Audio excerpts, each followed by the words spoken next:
दोस्तों नमस्कार। दोस्तों आपका बहुत बहुत स्वागत है आपके अपने यूट्यूब चैनल पे। दोस्तों जैसा कि आप सबको मालूम है 12वें द्विपक्षीय वेतन समझौते के ऊपर 8 मार्च को सिग्नेचर हुए थे, जिसमें कुछ इशू है उन्हें बाद में डिस्कस करने के लिए रखा गया था। उनमें से कुछ इशू है जिनके ऊपर बातचीत करने के लिए 15 जून 2024 को IBA तथा United forum of banking unions के बीच में एक मीटिंग हुई। उस मीटिंग में क्या निष्कर्ष निकला वो हम लोग इस वीडियो में देखेंगे। तो दोस्तों वीडियो स्टार्ट करने से पहले आपसे एक निवेदन है कि अगर अभी तक आपने हमारे चैनल को सब्सक्राइब नहीं किया है तो कृपया हमारे चैनल को सब्सक्राइब करें ताकि इस तरह की बैंकिंग न्यूज़ आप तक तुरंत पहुंच सकें। सबसे पहले बात करते हैं कि ये जो मीटिंग है इस मीटिंग के अंदर किन 2 मुद्दों के ऊपर चर्चा हुई। तो पहला मुद्दा था PLI स्कीम, परफॉर्मेंस लिंक जो स्कीम थी उसके ऊपर चर्चा हुई। इसमें कुछ मॉडिफिकेशन करने थे।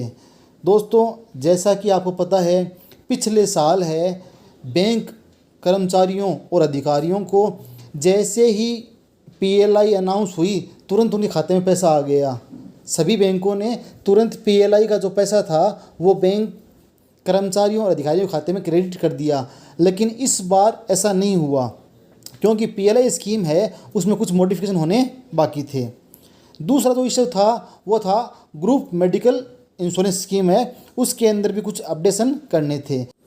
तो इस मीटिंग के अंदर इन 2 मुद्दों के ऊपर चर्चा हुई। अब बात करते हैं मीटिंग में किस किस ने भाग लिया।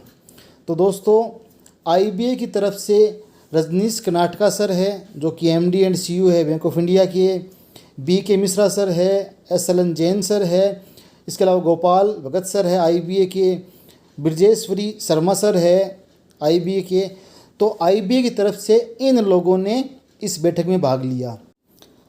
दूसरी तरफ UFBU के जो 8 घटक है, 8 घटक यूनियन है, उनके जो पदाधिकारी है उन्होंने बैंक कर्मचारियों और अधिकारियों की तरफ से इस बैठक में भाग लिया। अब जो पहला मुद्दा था वो था PLI स्कीम। तो दोस्तों जो PLI स्कीम है उसके ऊपर क्या चर्चा हुई वो बता रहा हूँ मैं आपको। इसमें दोस्तों जो बोर्ड था उस बोर्ड ने 8 पैरामीटर है वो डिसाइड किए हैं। अब वो 8 पैरामीटर कौन कौन से हैं?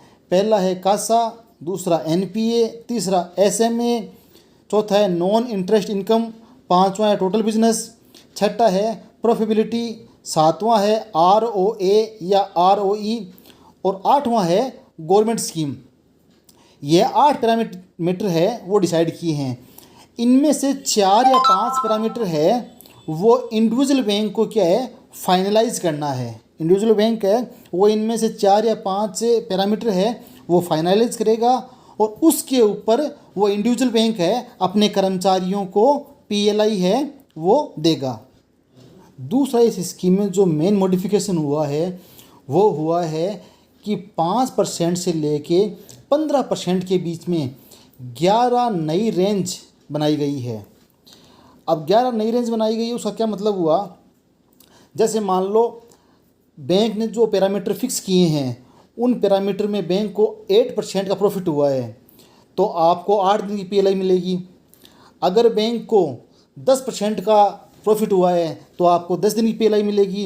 इसी प्रकार अगर आपको 14 दिन का प्रॉफिट हुआ है, 14% का प्रॉफिट हुआ है तो आपको 14 दिन की PLI है वो मिलेगी। पहले ये 5%, 10% और 15% था। अब दोस्तों PLI स्कीम के अंदर जो मॉडिफिकेशन हुआ है वो पिछले फाइनेंशियल ईयर यानी 2023-24 से लागू हो जाएगा।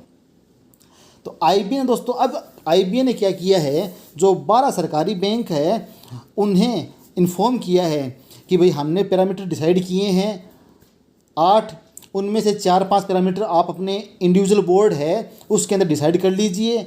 उसमें जो पैरामीटर में आपको कितना प्रॉफिट हुआ है उसके हिसाब से आप अपने जो कर्मचारी है उन्हें PLI का जो अमाउंट है वो आप दे दीजिए, रिलीज कर दीजिए।